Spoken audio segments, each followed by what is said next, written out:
Living off grid sounds amazing, right? Total freedom, self sufficiency.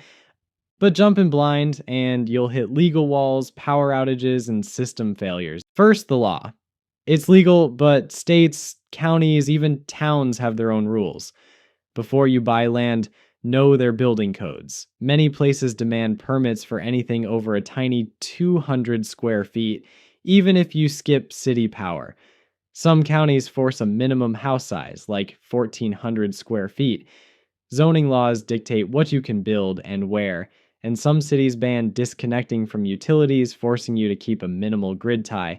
Your best bets for freedom: Arkansas, Arizona, and Tennessee. They often have low taxes and looser rules, but always check your specific county office in person before buying. Online info is usually junk. Now, power. Solar is king. You need panels, a charge controller, batteries for night, and an inverter for your appliances. A backup generator is smart. To size your system, just add up what all your stuff uses daily. You need at least 4 hours of good sun daily for solar to work. If you have wind or flowing water, think about adding a turbine or micro hydro. Most smart off-gridders combine sources for reliability. Water. A well is the long-term solution, but that means drilling and a pump. Test the water, get permits. Rainwater harvesting is legal almost everywhere. Just collect from your roof into tanks. Easy, especially with decent rain.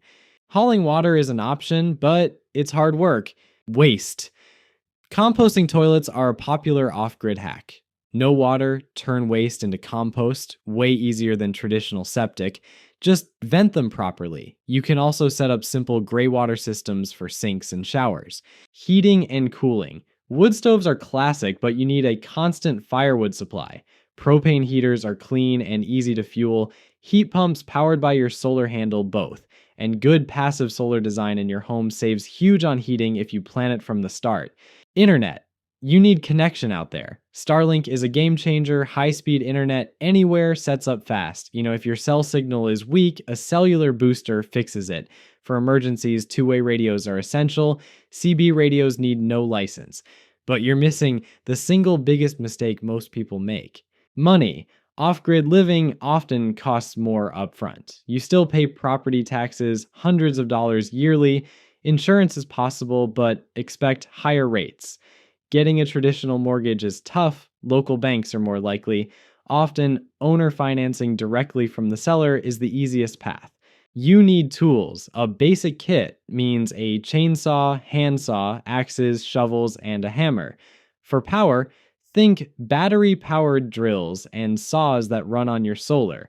Off-grid systems demand constant care. Clean panels, check batteries, service generators. Always have backup systems. If your main power goes down, you need another way. Same for water. All right, so how to start? First, research. Spend months studying local laws, watching YouTube, visiting other off-grid homes. Then, pick your land. Check for sun, water availability, and internet coverage. Make sure you can get to it year-round. Legal compliance is non-negotiable.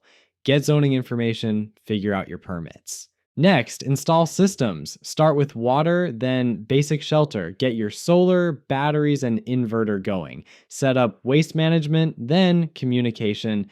Avoid the big mistakes. Don't underestimate costs. Off-grid is expensive upfront. Never ignore local laws. Fines and demolition are real threats. Don't undersize your systems. You'll run out of power or water. Picking the wrong land without enough sun, water, or legal allowances will kill your dream.